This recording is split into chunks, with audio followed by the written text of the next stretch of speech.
Hi English parents, it's good to talk to you today. I'm Mrs. Alden and I want to give you some details about our 10th grade English class this year.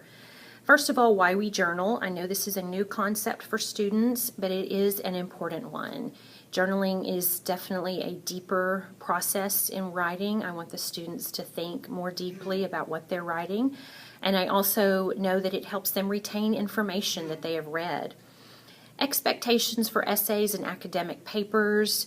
Formal essays, formal papers such as narrative, persuasive, expository, or research always require an MLA outline, then a rough draft, then a final copy.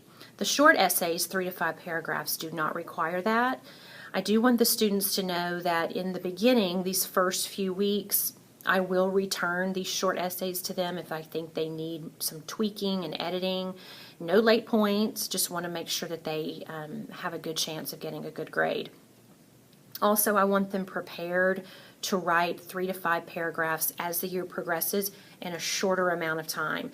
This will help them prepare for the SAT when they only have 50 minutes to jot down some notes and write an essay.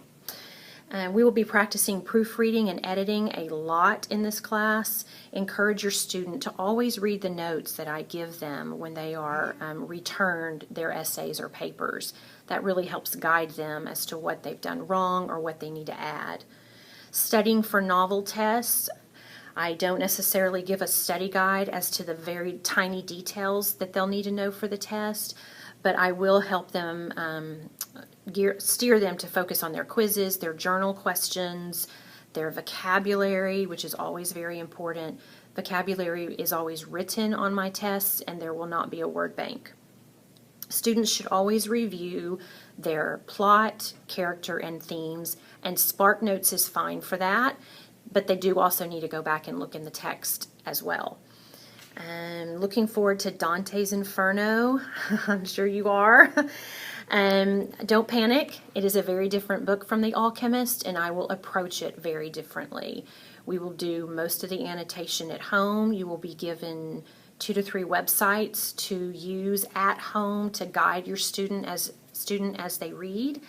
And we will focus in the journal on some plot questions, 2 to 3 discussion questions at the most, and vocabulary.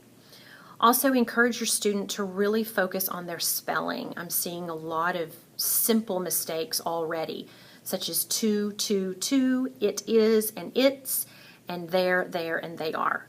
So we want to avoid those simple mistakes.